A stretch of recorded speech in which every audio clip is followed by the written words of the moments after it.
Hello friends, मैं एकता शर्मा और आज हम पढ़ रहे हैं chapter the betrayal of faith, मतलब विश्वास के साथ धोखा। विश्वास के साथ धोखा मीन्स होता है किसी चीज पे हम विश्वास करते हैं, बहुत ज्यादा जब विश्वास करते हैं और वो विश्वास हमारा टूट जाता है तो एक तरीके से मोह भंग हो जाना भी बिट्रेयल ऑफ फेथ होता है कि किसी चीज में हमारा मोह जो होता है वो भंग हो जाए, उसमें अपना मोह टूट जाए, अपना विश्वास टूट जाए, उसको बोलते हैं बिट्रेयल ऑफ फेथ। ये चैप्टर है वो E.R. ब्रेथवाइट का लिखा हुआ है।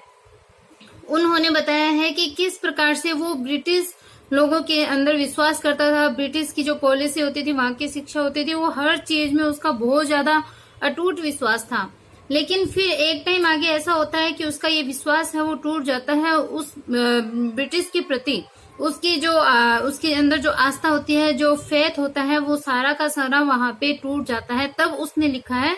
Chapter the betrayal of faith कि मेरा मोह भंग हो गया। E.R. ब्रेथवाइट का ये चैप्टर है। तो स्टार्ट करते हैं इसको कि belief in an ideal dies hard, कि बिलीफ इन एन आइडियल, की एक आइडियल में, एक आदर्श में विश्वास है वो डाइज हार्ड, मतलब मुश्किल से डाई होता है, मुश्किल से खत्म होता है, मुश्किल से समाप्त होता है। तो जब हम कोई एक आइडियल बना ले, कोई एक आदर्श स्थापित कर लेते हैं अपने अंदर, तो उस आदर्श में जो विश्वास होता है वो बहुत मुश्किल से खत्म होता है। I had believed in an ideal for all the 28 years of my life, the ideal of the British way of life. कि I had believed in an ideal, कि मैं भी एक आइडियल में विश्वास करता था for all the 28 years of my life, कि मेरे जीवन के 28 साल, ऑल द 28 years मतलब संपूर्ण जो मेरी जिंदगी के पूरे जो 28 वर्ष थे, उस 28 वर्षों में मैं भी एक आइडियल पे विश्वास करता था। The ideal of the British way of life, और आइडियल क्या था? ब्रिटिश वे ऑफ लाइफ, जीवन जीने का ब्रिटिश तरीका या ब्रिटिश जो जीवन पद्धति है वो उसने आदर्श बना रखा था, ब्रिटिश जीवन पद्धति को। तो इस आदर्श पे वो 28 वर्षों तक बिलीव करता था। It had sustained me when as a youth in a high school of nearby all white student I had to work harder or run faster than they needed to do in order to make the grade. कि it had sustained me, कि ये मेरे अंदर sustain मतलब बना रहा, ये जो आइडियल था, ये जो आइडियल में मेरा जो विश्वास था ब्रिटिश जीवन पद्धति का, तो ये मेरे अंदर सस्टेन रहा, मेरे अंदर बना रहा। When as a youth in a high school, कि जब मैं हाई स्कूल में युवा था, of nearly all white student, की सभी गोरे विद्यार्थियों, लगभग सभी गोरे विद्यार्थियों के साथ जब मैं हाई स्कूल के अंदर युवा अवस्था में था, तब तक ये जो आदर्श था, ये जो आइडियल था, वो मेरे अंदर बना रहा। I had to work harder, मुझे हार्ड वर्क करना पड़ता था, और रन फास्टर, तेज दौड़ना पड़ता था, then they needed to do, उनकी बजाय, मतलब उन अंग्रेज जो थे, जो गोरे विद्यार्थी थे, उनकी बजाय, in order to make the grade, की ग्रेड बनाने के लिए, जैसे क्लास में ग्रेड होती है ना, A+, A, B+, तो इस प्रकार से ग्रेड बनाने के लिए उन लोगों की बजाय मुझे कठिन परिश्रम करना पड़ता था या फिर तेज दौड़ना पड़ता था। It had inspired me in my college and university years when ideal were dragged in the dust of disillusionment following the Spanish civil war. कि इट हैड इंस्पायर्ड मी, इसने मुझे इंस्पायर किया, इसने मुझे प्रेरित किया, in my college and university years, कि मेरा जो कॉलेज यानी महाविद्यालय का और जो यूनिवर्सिटी यानी विश्वविद्यालय के वर्षों में मुझे इंस्पायर किया।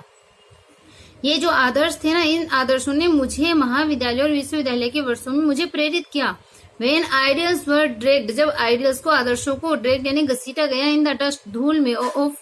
डिसइल्यूजनमेंट, डिसइल्यूजनमेंट होता है इल्यूजन, जैसे भ्रम होता है, तो भ्रम को तोड़ने वाला हो गया डिसइल्यूजनमेंट। फॉलोइंग यानी बाद वाला, द स्पेनिश सिविल वार, कि स्पेनिश सिविल वार के बाद में, जो स्पेनिश में जो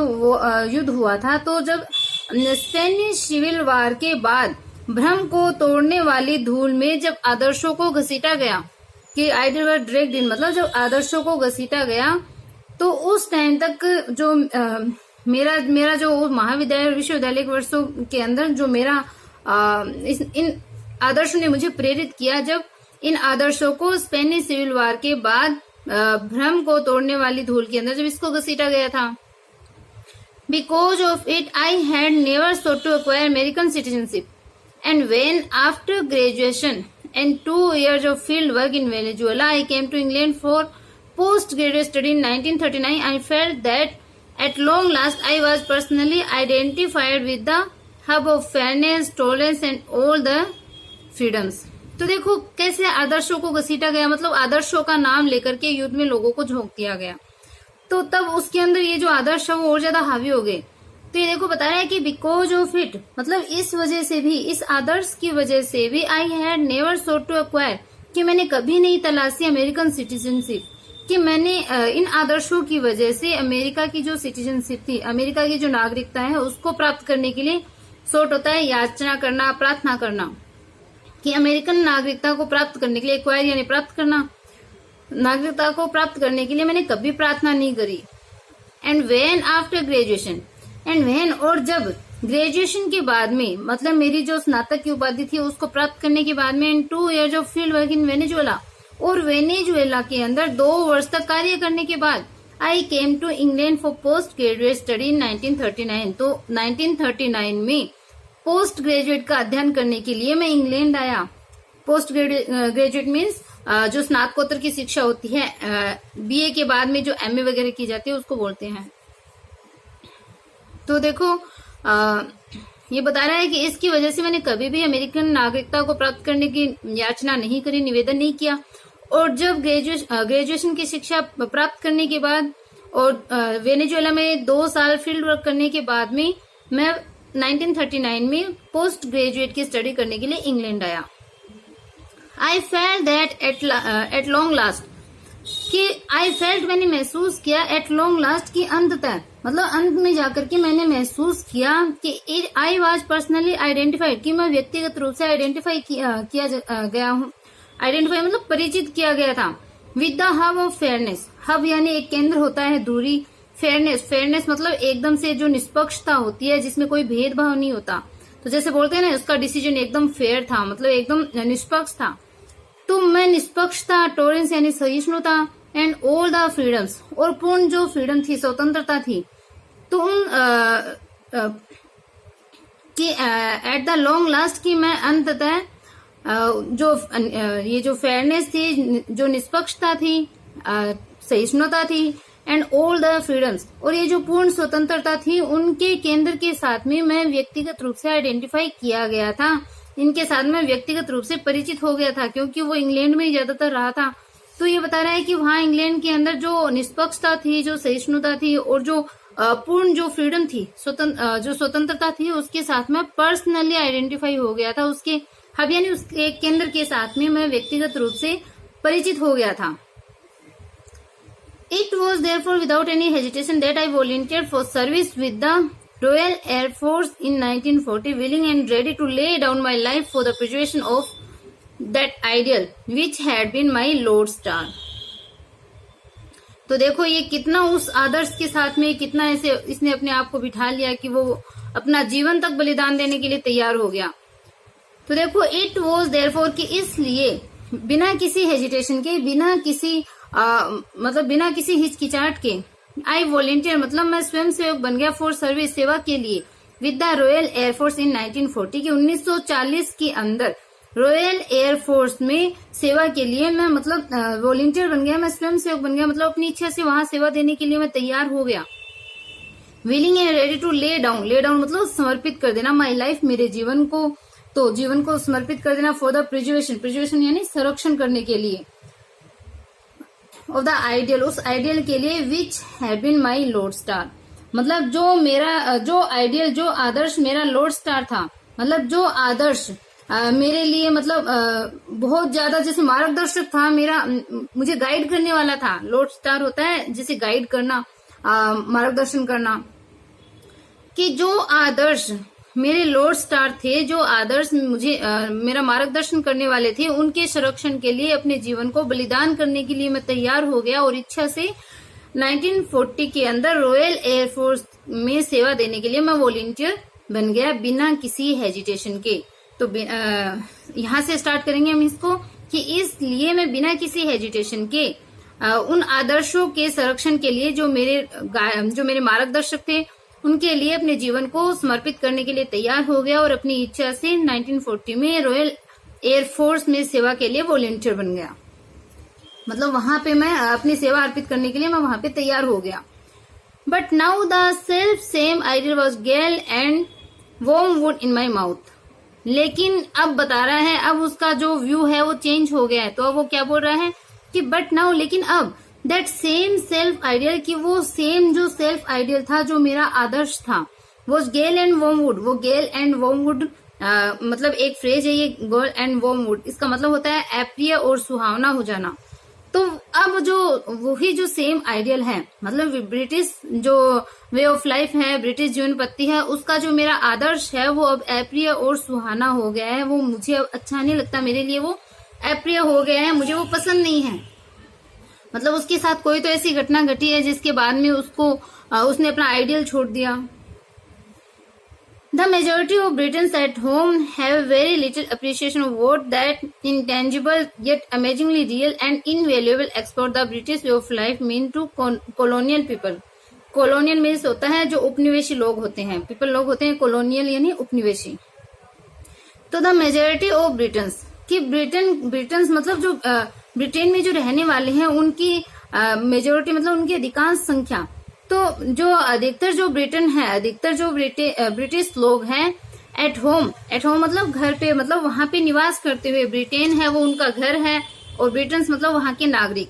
तो ब्रिटेन के जो अधिकांश जो निवासी है, वहां पे रहने वाले लोग हैं, वो हैव वेरी लिटिल एप्रिसिएशन, मतलब उनकी वो बहुत कम परवाह करते हैं, उनकी बहुत कम केयर करते हैं। व्हाट दैट इंटेंजिबल, जो कि इनटेंजिबल है, मतलब जो कि बहुत ही अमूर्त है, येट अमेजिंगली मतलब आश्चर्यजनक रूप से रियल वास्तविक है, और इनवैल्यूएबल मतलब अमूल्य, जिसकी कोई वैल्यू ही नहीं हो, मूल्यवान। एक्सपोर्ट होता है निर्यात।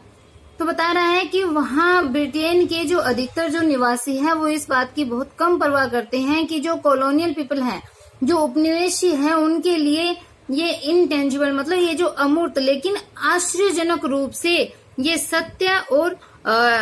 मूल्यवान निर्यात था the British way of life. कौन सा ब्रिटिश वे ऑफ लाइफ, की जो ब्रिटिश की जो जीवन पद्धति है, मतलब दूसरे लोगों में फैलने वाली, दूसरे देशों में फैलने वाली जो ब्रिटिश पद्धति है, वो बहुत ही रियल और वैल्यूएबल, जो मतलब मूल्यवान है, इनवैल्यूएबल है, अमूल्य। एक्सपोर्ट, अच्छा, ये जो सत्य और एक्सपोर्ट जो है, अमूल्य जो निर्यात है, जो कि अमूर्त है लेकिन बहुत ही अमेजिंग है, आश्चर्यजनक रूप से ये सत्य है। तो उसमें ये जो उनकी ब्रिटिश वे ऑफ लाइफ है, उनके ब्रिटिश की जो जीवन पद्धति है, वो कितना अधिक मतलब महत्व रखती है। तो इस चीज की परवाह है वो लोग बहुत कम करते थे कि दूसरे लोग हैं वो उनके जीवन पद्धति से कितने ज्यादा उससे प्रभावित है, कितना वो महत्व रखती है। तो इस चीज की वो परवाह नहीं करते थे कि ये आदमी है वो हमारा आइडियल को इतना फॉलो कर रहा है, इसकी परवाह उनको नहीं थी।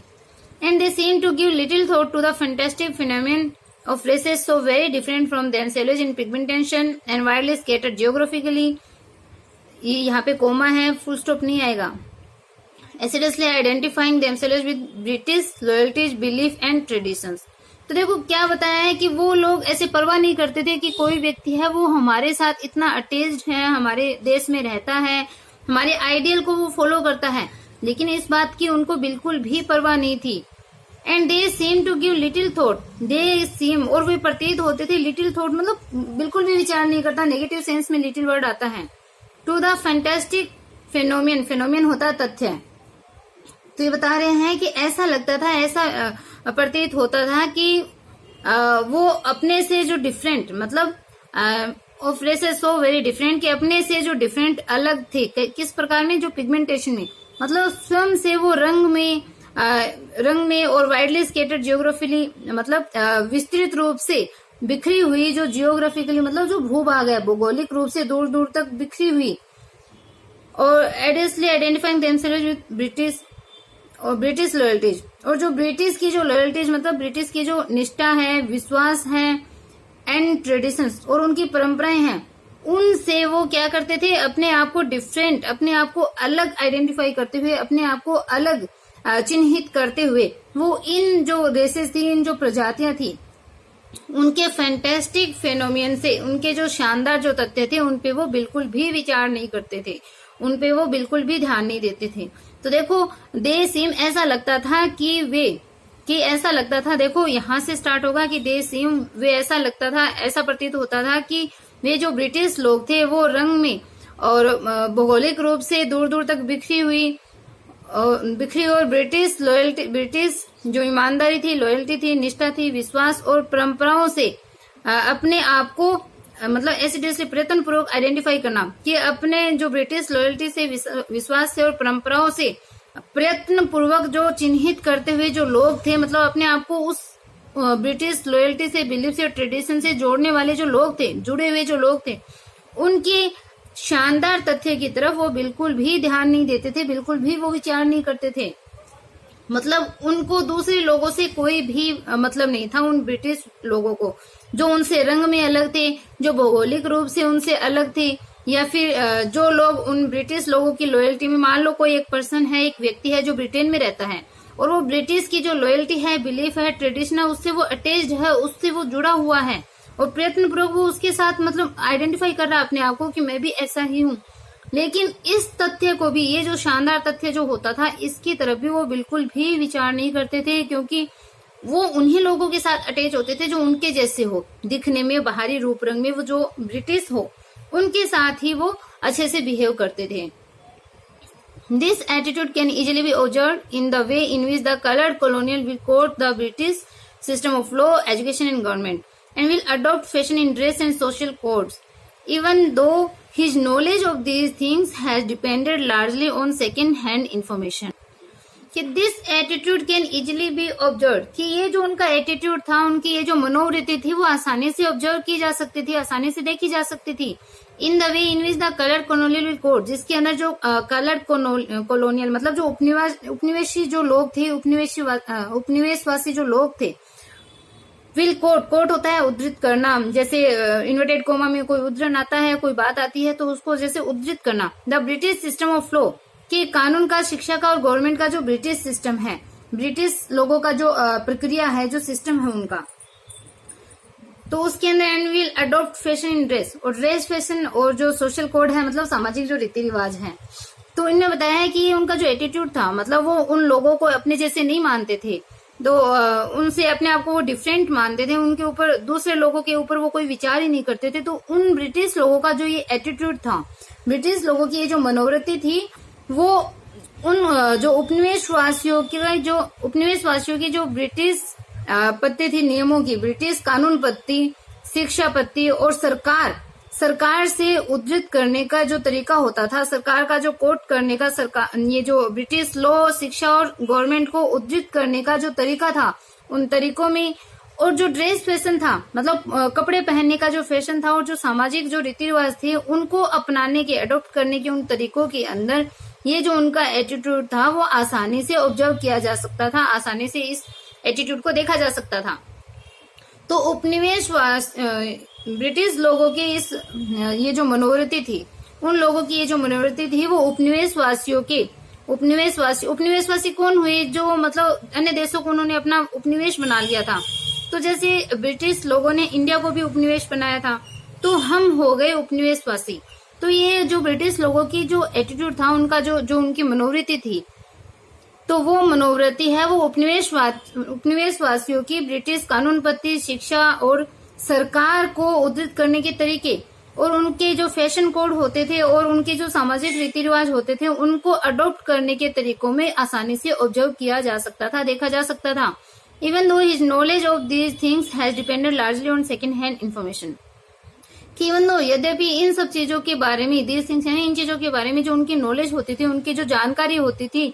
वो लार्जली मतलब बहुत अधिक रूप से बड़े स्तर पे सेकेंड हैंड इन्फॉर्मेशन यानी सुनी सुनाई बातों के ऊपर आधारित होती थी, डिपेंडेंट होती थी। मतलब इन सब चीजों के बारे में उनकी जो जानकारी होती थी, ज्ञान होता था, वो सुनी सुनाई बातों पे डिपेंड होता था, उस पर निर्भर करता था कि यस, हाँ, it is wonderful to be British, कि ब्रिटिश होना है वो वंडरफुल होता है, अद्भुत बात होती है, अंग्रेज होना, ब्रिटिश होना। Until one comes to Britain, कि जब तक कोई ब्रिटेन नहीं आता है, इंग्लैंड नहीं आता है, तब तक तो ब्रिटिश होना एक अद्भुत बात होती है।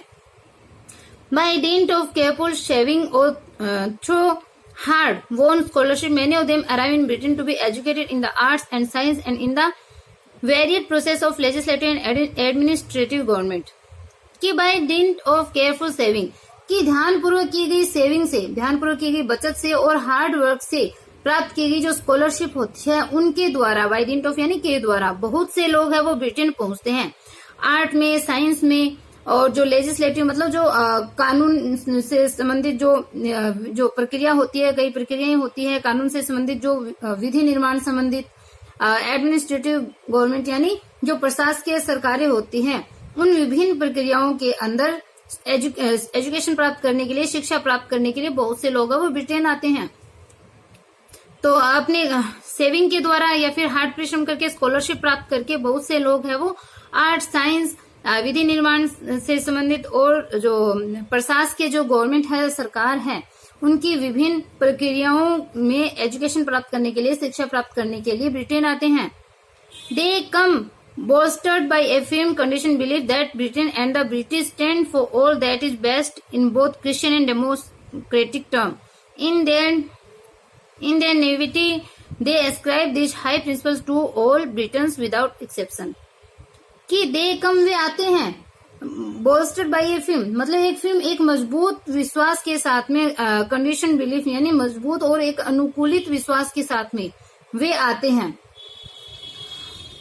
इस भावना के साथ में कि दे कम बोल्स्टर्ड बाय ए फर्म कंडीशन बिलीफ कि वो अपने एक दृढ़ और अनुकूलित विश्वास के साथ में वे ब्रिटेन में आते हैं। कि ब्रिटेन एंड द ब्रिटिश, कि जो ब्रिटेन है, इंग्लैंड है, और जो ब्रिटिश लोग हैं, जो ब्रिटेन के वहां के जो निवासी लोग हैं,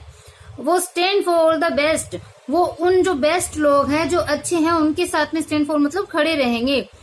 अच्छे किसमें है? Both Christian and democratic term, कि क्रिश्चियन यानी ईसाई में और जनतांत्रिक दृष्टि से जो बेस्ट है, जो सर्वश्रेष्ठता के प्रतीक हैं, उनके साथ वो ब्रिटेन और जो ब्रिटिश है वो उनका साथ देंगे, उनके साथ में खड़े रहेंगे।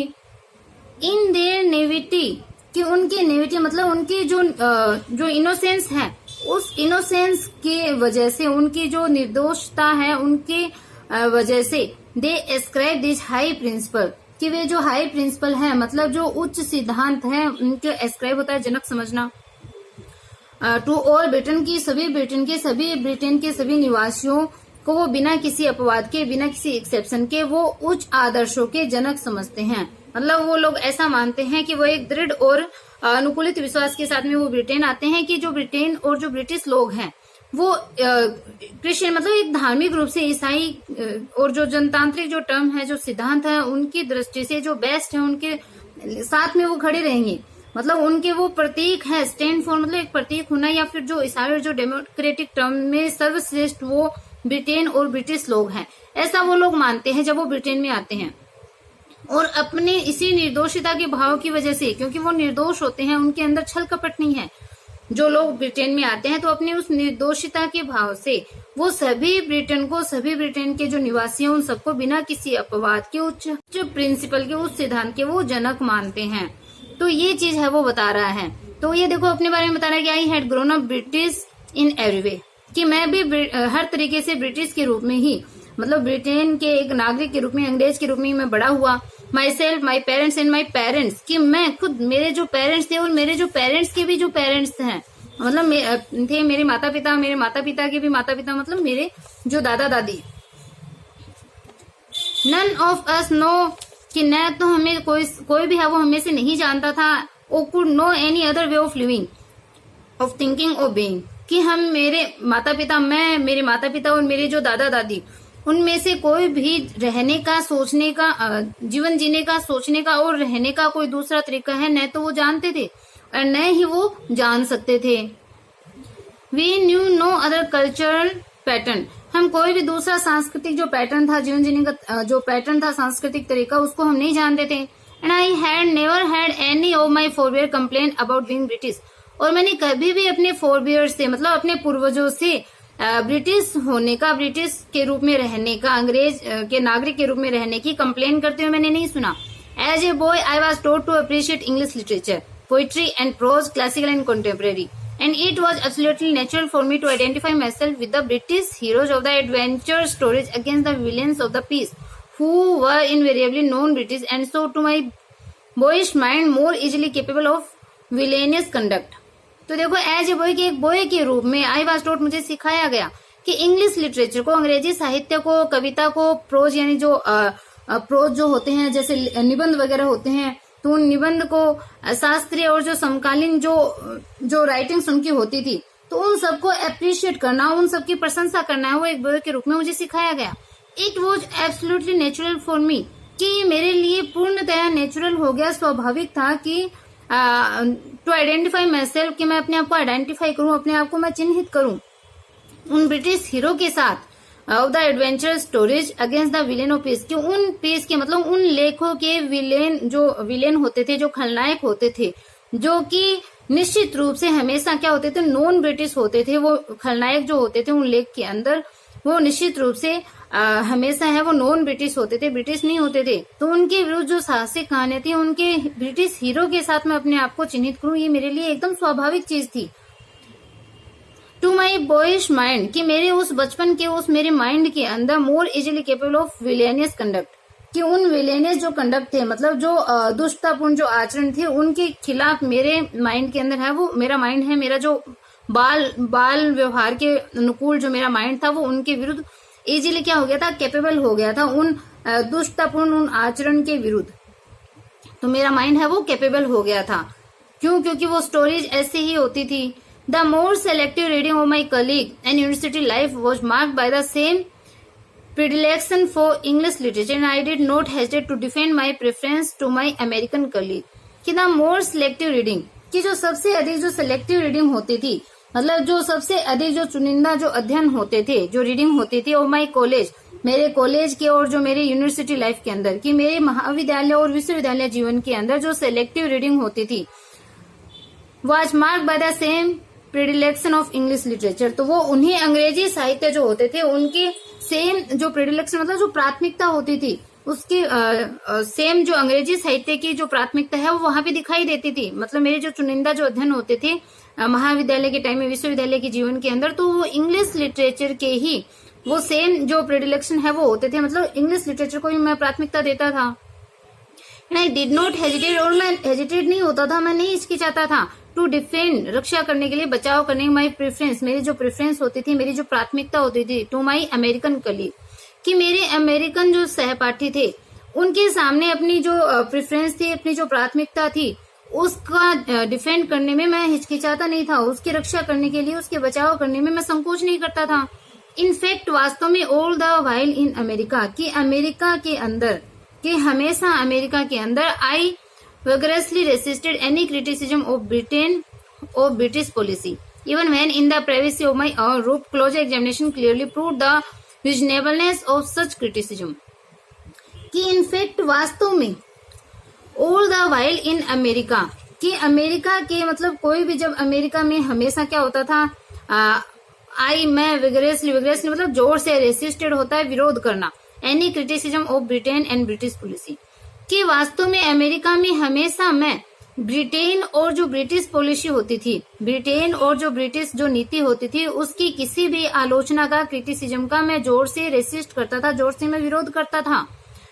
Even when in the privacy of my own room, और इवन व्हेन मतलब यद्यपि मेरे खुद के जो कमरा होता था, माय ओन रूम, मेरे कमरे के अंदर, प्राइवेसी के अंदर, मेरे कमरे की एकांतता के अंदर, प्राइवेसी के अंदर,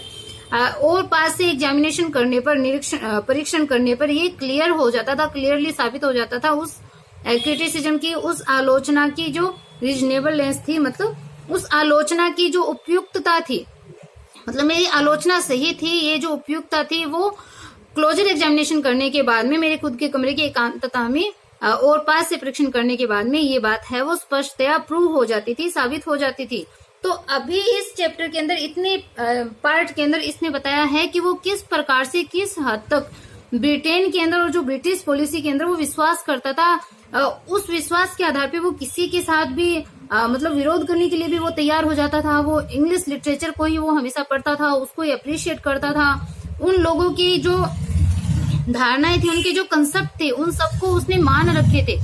तो उसने पूर्ण रूप से ब्रिटिश को, ब्रिटेन को अपना जो आइडियल है वो मान रखा था। अब हम नेक्स्ट पार्ट में हम पढ़ेंगे, जो अगला पार्ट होगा, आज के लिए इतना ही। तो नेक्स्ट पार्ट में हम पढ़ेंगे किस प्रकार से उसकी जो सोच थी, उसने जो अपना जो आइडियल बना रखा था, कैसे वो आइडियल है वो चकनाचूर होता है, कैसे उसका विश्वास टूटता है। तो आई होप आपको चैप्टर समझ में आया होगा, आपको पढ़ाया हुआ अच्छा लगा होगा। तो बात करते हैं हम क्वेश्चन की। तो क्वेश्चन में आपको बताना है कि जो ये जो राइटर है ब्रेथवाइट, इसने कितने साल तक उस आइडियल के अंदर अपना विश्वास है वो बताया है, कितने वर्षों तक। Okay bye, have a nice day.